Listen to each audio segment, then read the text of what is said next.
गुरुदेव, ऐसा माना जाता है कि पूर्ण कुंभ में सबसे पहला अमृत स्नान ऐसे सिद्धों और देवताओं द्वारा किया जाता है जो मानव शरीर में नहीं है। पूर्ण कुंभ के स्नान में ऐसा क्या विशेष है, और जब वे शरीर में ही नहीं हैं तो जल तत्व का अनुभव कैसे कर सकते हैं? इसके पीछे का क्या रहस्य है? नहीं नहीं, देखिए, ये सब गाथा कहानियों को ज़्यादा मत वो दिमाग में लेके परेशान मत होना। लोगों में एक उत्साह लाने के लिए, सब लोगों को, दिलों को जोड़ने के लिए, उनको प्रेरणा देने के लिए कई तरह की बातें कहते हैं।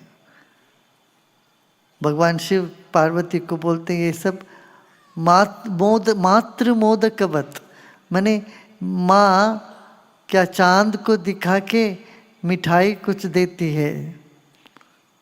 भोजन माँ बच्चों को खिलाने के वक्त देखो देखो देखो चांद देखो करके चांद को दिखा के मुंह में दे देती है।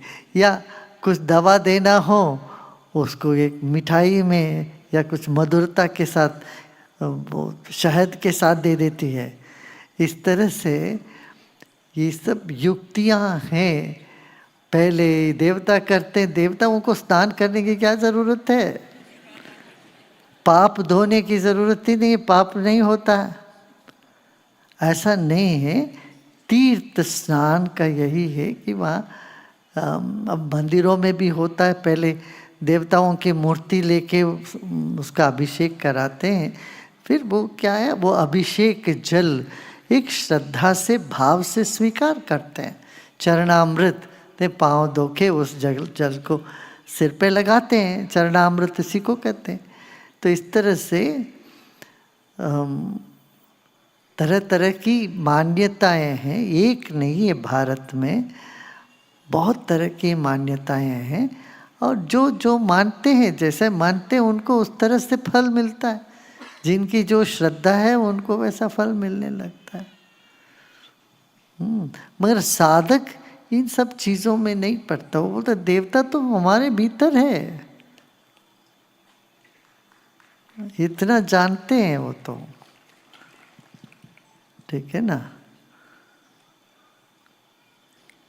गुरुदेव, कल्पवासी कौन होते हैं?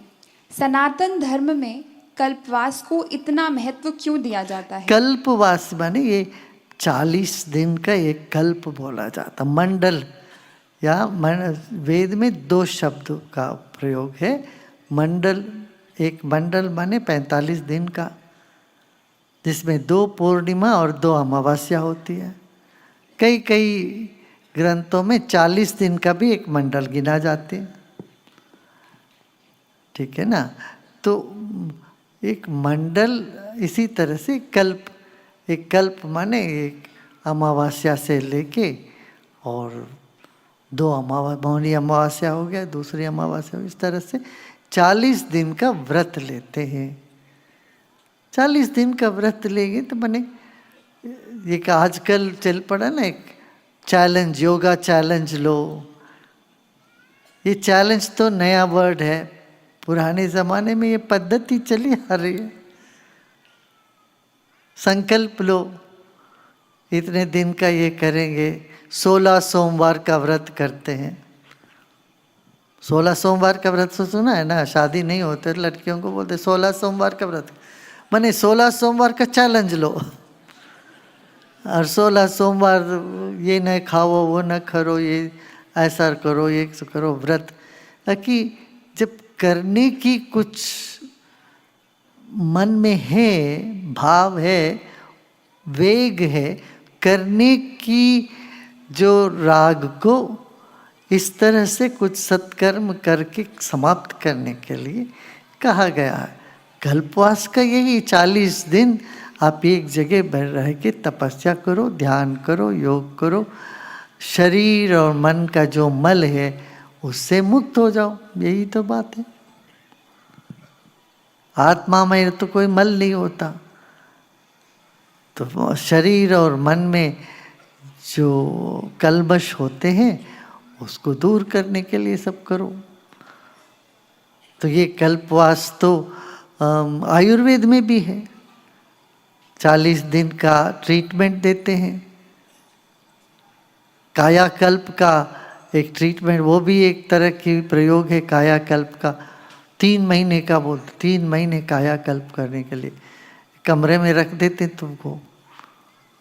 बड़ा कठिन तपस्या होती है वो भी, क्या भोजन क्या देना है क्या नहीं देना, वो सब सिर्फ खिचड़ी देंगे एक टाइम, ऐसा कुछ कुछ करेंगे।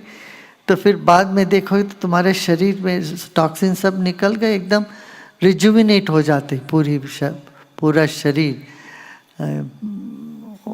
ये सब है। वो धूप में नहीं आना है, कमरे में ऐसे ही एक गुफा जैसे बना के उसमें बिठाते हैं 3 महीने कल्प, जिसमें फिर से युवा जैसे हो जाते हैं, बूढ़े व्यक्ति भी, ऐसा है। ग्रंथों में इसी का वर्णन है। तो कायाकल्प कर लिया उसने, तो फिर 60 साल के बाद भी युवा लगने लगे, इस तरफ से 80 साल के बाद भी युवा लगने लगे। मगर मेरा कहना है कि साधना करते रहो, यही है कल्पवास। एक कल्प माने लंबा समय, तो समय के परे चले जाना, मगर ऐसा लगे कि युग बीत गए मगर मेरा अंदर से कुछ नहीं हुआ, ऐसा अनुभव हो। बहुत समय बीतने के बाद भी मैं समय से परे हूँ, ये अनुभूति में आए, इसको कल्प वास का वो है, मूल अर्थ है। ठीक है ना।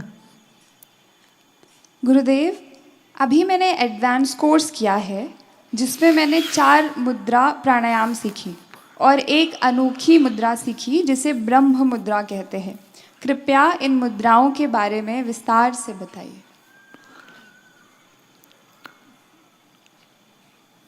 देखिए, आपने ये ट्रांजिस्टर की बोर्ड, स्विच बोर्ड देखा होगा ना, उसमें कुछ डिज़ाइन होता है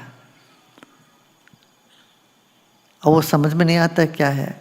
पर इलेक्ट्रिसिटी जब उस तरह से जाती है, विद्युत तरंग ऐसे जाती है तो वो कुछ काम करती है। तो इस तरह से मुद्राओं में क्या, शरीर की जो तरंग है वो अलग अलग तरह से तरंग का संचार होता है, इसीलिए वो मुद्रा सब लगाते हैं।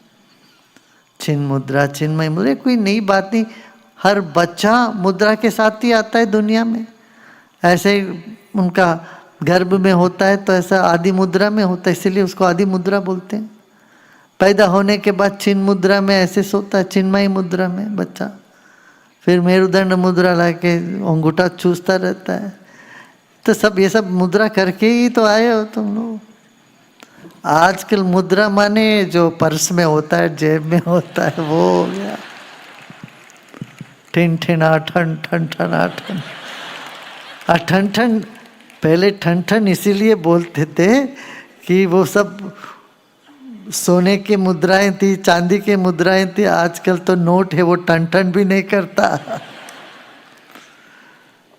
तो ये ऐसी मुद्रा नहीं जिससे हमारे भीतर की तरंग शक्ति का अनुभव हो, तो फिर उससे आगे बढ़कर ध्यानस्थ तुम हो पाए। यही है, ध्यान ही है महत्व सबका। ठीक है ना। चलो ध्यान करते हैं, अभी थोड़ी देर ध्यान करेंगे।